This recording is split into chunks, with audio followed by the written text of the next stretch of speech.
back for my next video. Let's continue on with my Breath of the Wild Part 3 for my perfect guide on how to beat the game. The sequel is going to be releasing soon, so I'm going to try to release these videos as soon as I can. But anyways, last time we were playing, we got the paraglider, the item that allows us to kind of fly around a bit. I did say I tried to not use any DLC items, so I'm gonna try. Normally, if you do have the DLC, you can get this item called the Majora's Mask, which allows you to blend in with enemies. Let's see here. So basically, we're gonna be heading over there. We're still on the Great Plateau right now. We're just trying to finish up. Let's see here. Alrighty. Now, let's see here. We've got this. Okay, so normally if you did have the DLC, you'd go over there for the Majora's Mask, and that little ruins over there. But like I say, I did mention that I wouldn't be using any DLC, well, really any DLC items in the run. So let's see here. But there's something around here we can get, which is our first horse. Now you can pretty much, these are horses, you can just kind of find them wandering about, but there are a few in particular over there that are kind of close to the Great Plateau. So, yeah. Let's see here. So now you're just going to crouch. It's going to give us the little Hyrule Kingdom sign for like the first time we go here. Now, spotted horses like that one are easier to get, as you can see, but they have lesser status effects. So what I mainly want is that horse right there. Okay, I'm trying. Okay, I was on the verge of it, but I got this horse. And as you can see, she was a bit harder to get, but she has better status. So now we got this horse right here. Now, if you follow this road, you're going to see this little mountain with what looks like a coliseum, because that's what it is. Basically, you're just going to kind of follow this road this way. You're going to keep coming here, because there's going to be a stable nearby, which, if you haven't left the Great Plateau, I don't know if you know this, but most people already know of these at this point. But I still want to show you anyways. But basically, the stables, you'll be able to buy horses there. Well, like, you have to catch them yourself, then you can buy them. This horse actually has some really good status, and it's pretty fast.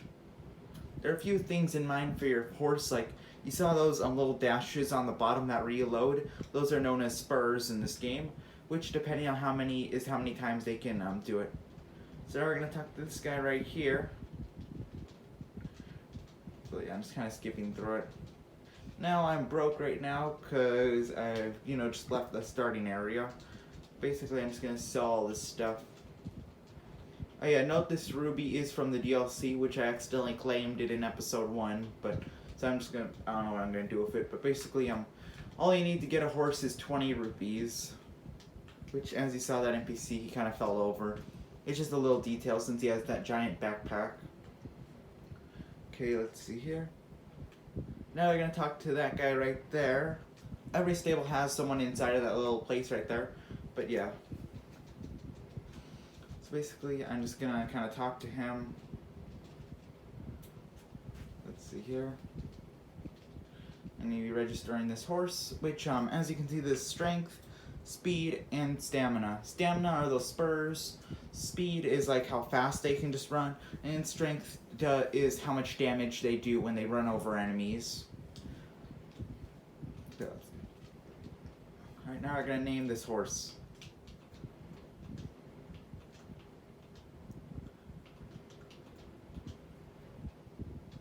Yeah. I'm just gonna do it like this. Okay, here we go.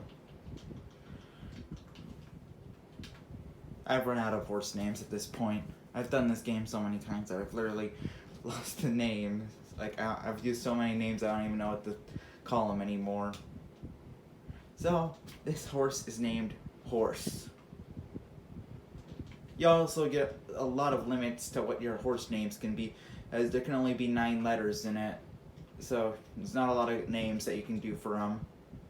I kind of wish Nintendo, the company, could have just added the extra one, but still. I'm not really going to be going through this shrine, but I am going to activate it so I can teleport to it again. Here. Alrighty. Okay, basically, once you've gotten your nice horse here, these stables are kind of, I guess you could consider them like mini villages, where you can, like, that merchant that we're able to sell stuff to, that's the selling mechanic, where you can pretty much sell anything. You can sell food, ingredients, and also armor. But you can never really sell weapons. I personally thought it'd be cool if you could sell weapons to NPCs. There's actually some NPCs that'll buy specific weapons.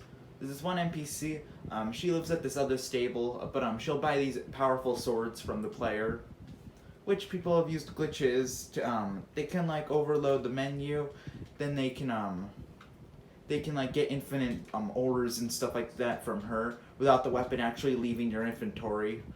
Very complicated glitch. But basically, once you've gotten your horse, we're just going to be running this way. Now just note to you all players, you can only have a limit of 5 horses in this game, so you kind of have to pick. I think of a little system where there are 3 main horses that you can get that are very powerful. There's the giant horse, which from the Legend of Zelda: Ocarina of Time is Ganon's horse, which has none of these spurs that I'm using to dash the horse. Like, it doesn't have any of those, but it does a lot of damage to enemies. There's also this white horse that has 5 of these spurs, and it's just a pretty decent horse. And there's also Epona from the original Ocarina of Time game. I got a bird. I'm grabbing that bird meat. Let's see here. Get on the horse. That little mountain in front of us with the giant crack in it, that's basically where we're headed right now. Let's see here. We're just going to kind of cross through this forest. Some new enemies around here. A little tip for you all, the button let me get away from this enemy really quickly so I'll show you all the tip. Okay, right here. Basically, the button you use to move your camera around, if you tap that down, you can go into scope mode, kind of like a telescope. Then you can click A to place down pins, which then if I go to my map, I can see that pin right there. I've already memorized everything, but it's still a nice little feature to have in case you want to go somewhere. I believe we used that last episode for getting all the shrines on the Great Plateau. Let's see here. There's another stable up ahead, which we'll be grabbing really quickly, because I did mention on episode 1 some of the things that this will include, and one of those things are a lot of shrines. So basically, you can kind of recognize the stables by the horse heads, which there happens to be one just over there. So let's see here.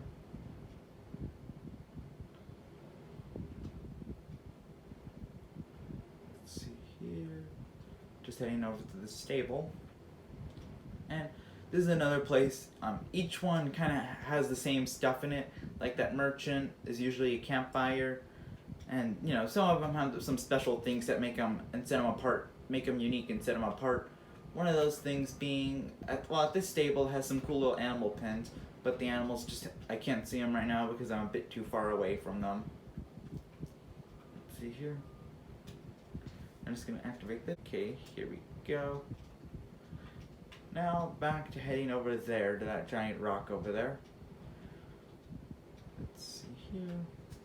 I'm just mainly trying to finish this up, as the sequel will be releasing. I did want to mention to you all, the sequel is going to have a lot of the same stuff in regular Breath of the Wild. So if y'all remember my weapon guides, some of those ones that I first did, those might actually, some of the rules might apply to the Breath of the Wild too, which will be releasing soon. Actually in a few months, like I think 8 or 9 months from now, but still. Okay, let's see here. Okay, we're gonna cross this bridge, which there happens to be a bonus shrine right there.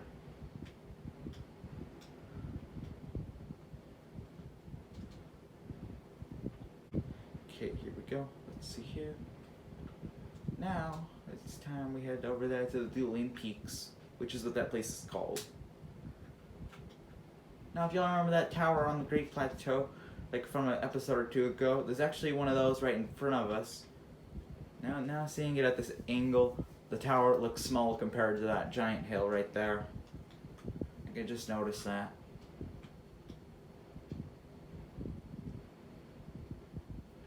Here's like a giant tree that fell. Not sure what happened here. Probably lightning or something. But it is pretty cool. Although if you do walk through those, I believe sometimes you'll find boulders just kind of rolling down. So if you don't want to get flattened, you should probably not go through there. Okay. I'm simply just going to be ignoring these enemies.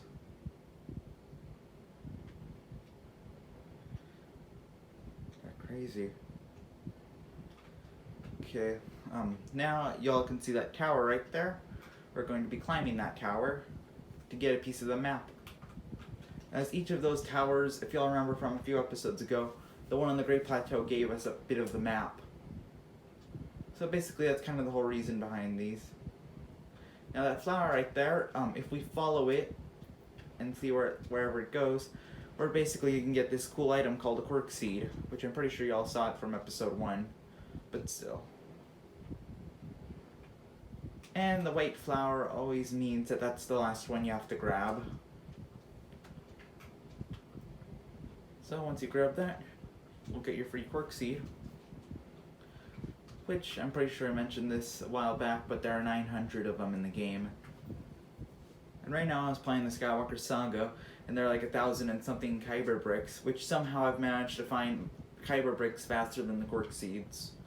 I think it's because the Kyber bricks glow and they're like blue, like they're giant blue Lego pieces, so it's a bit easier to kind of spot them out. As the quirk seeds, you just gotta kind of find something a little bit suspicious. Oh no. Oops. Okay, let's see here. Oh, I'm not entirely sure what just happened there, but... Alrighty. I personally just prefer upgrading hearts, as I can just pretty much manage with 1 stamina. As you all saw me right now getting that good horse with only 1 wheel.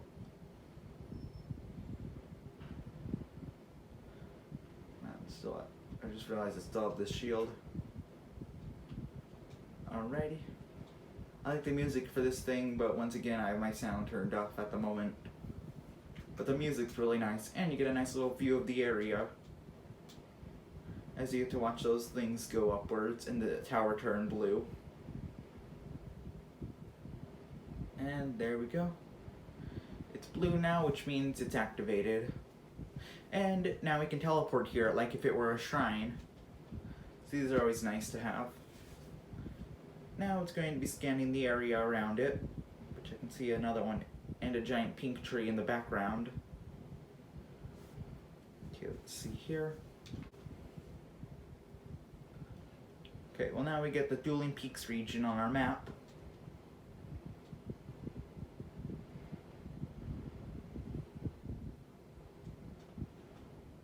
We'll probably have to do some of these shrines in a minute.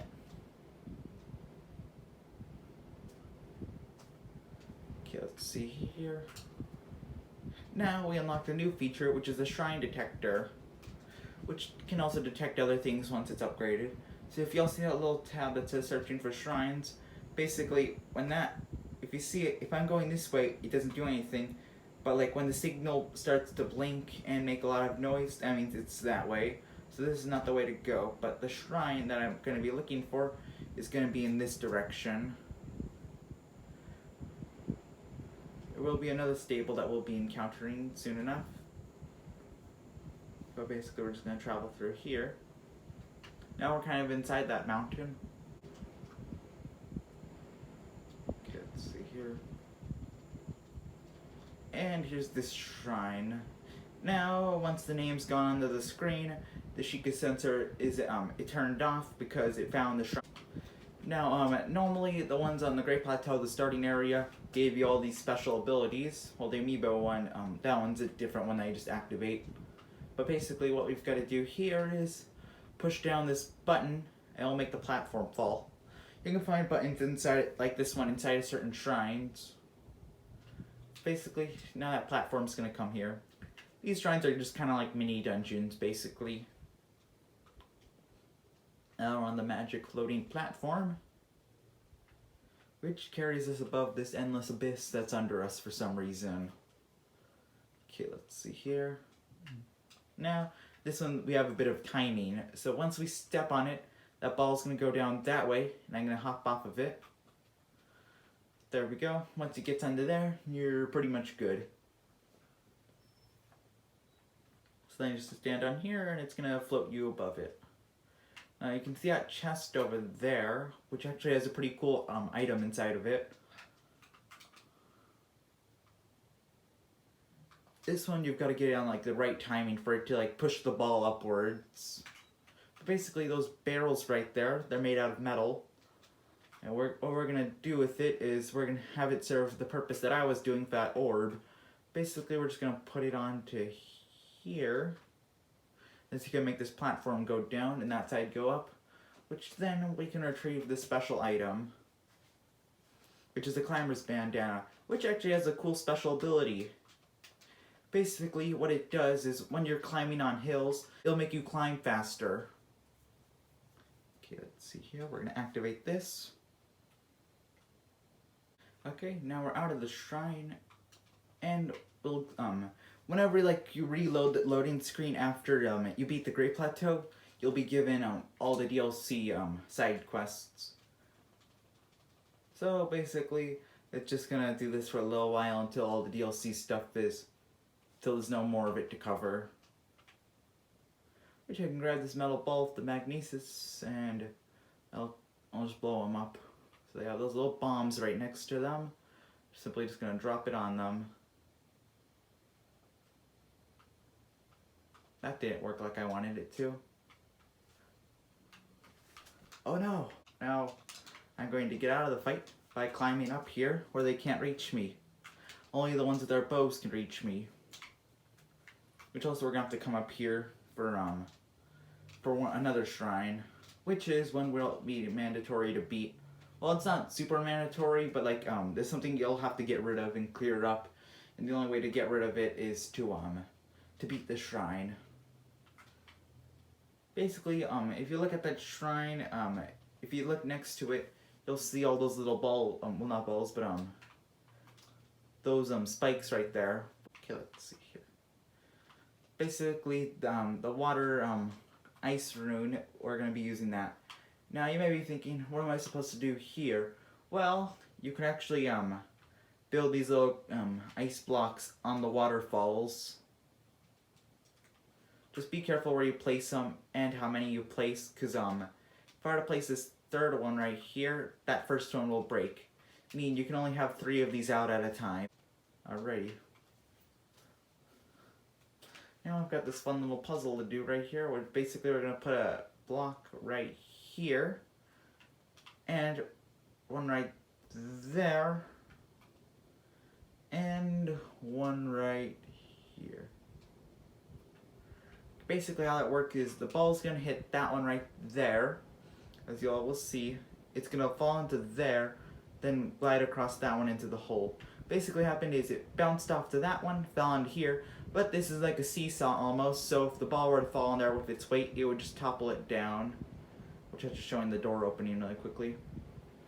Basically that would topple down, so that's why the ice block's there.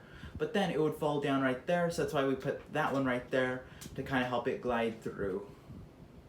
Well, now we're going to go receive our reward over here. Okay, now that we're outside of the shrine, there's a few things you can do at this stable. One, there's this person right here, which she'll actually give you a free potion. Just kind of talk to her, basically. Free potion.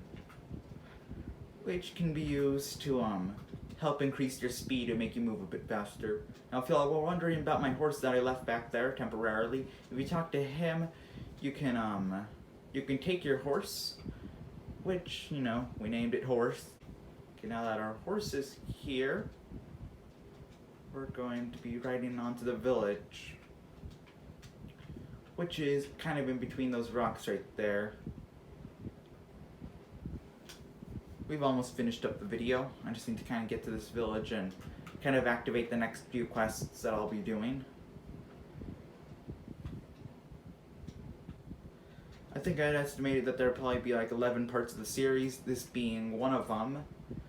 So I think we have like maybe 10 more parts in the series, but I'm just estimating how many episodes we'll probably end up needing to do to finish it up. Which, now you're going to be talking to this giant tree person, but I already know what the objective is. Basically, he has these maracas which enemies stole from him, so we're going to be defeating those enemies.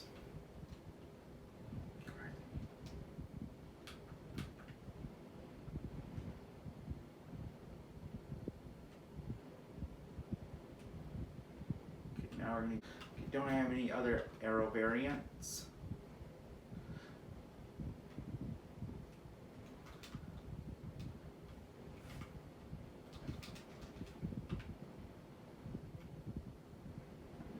Out of stamina, so it doesn't work necessarily.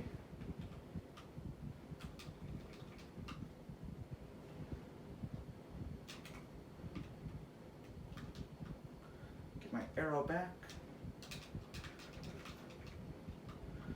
We sent one off the cliff, which that's kind of what you want to do to destroy all these enemies. And now they all fall into the water, which those enemies actually can't swim, so it was unfortunate for them. But we got this cool little chest right here, which has the maracas in it. Now we're going to talk to him, and he's going to upgrade our inventory. So I want the weapons upgraded. He is playing music, but once again I have my sound turned off.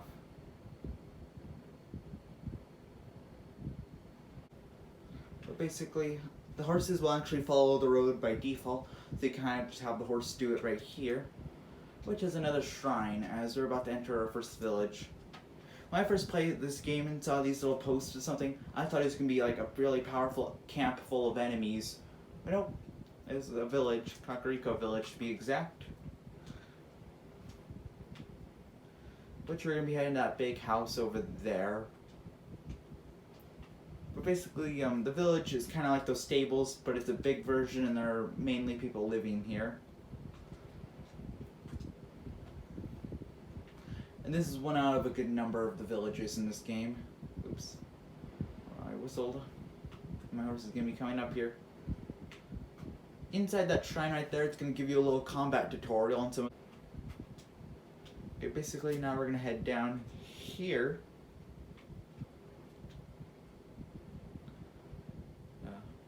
My armor actually. Basically in here we can buy some armor sets and stuff like that. Which if you remember me telling you about that in the last episode, the more like numbers on it means the more defense it'll have. Which now I have no money at all. That's fine.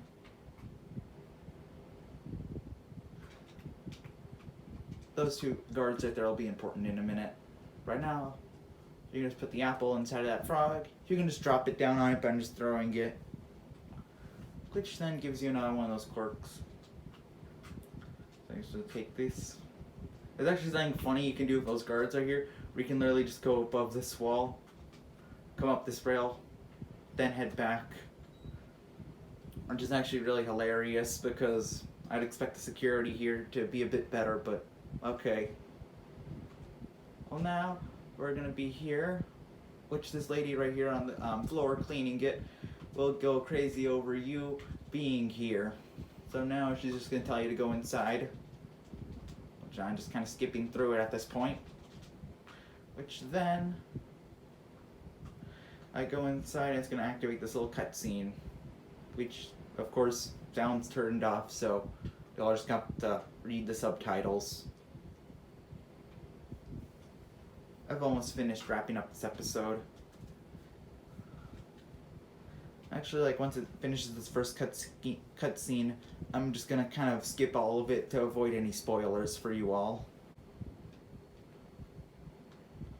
Okay, so now that you've talked to her and gotten all your quests, basically what's going on is you have two options to beat the game, which is one, the locked memories basically, basically what you're gonna do is you're gonna go to this research lab in this other village, which we'll begin that on the next episode. So the other option is the dungeons. Now, in other Zelda games, they'll get like usually like one set of dungeons at the start of the game, then they'll give you a second set of dungeons, and then like maybe a third one somewhere else. But basically, this is the only set of dungeons, as there are only 4 of them in the game. Well, plus Hyrule Castle if you consider it a dungeon. But yeah, technically you could say so. But basically, there are 4 dungeons, and also the memories, which you'll be able to do. But we'll be kind of doing one part of the memory side quest, as it gives us a special item at the end of it. But anyways, so I think that's gonna finish up this video. So please like and subscribe if you enjoyed. Goodbye.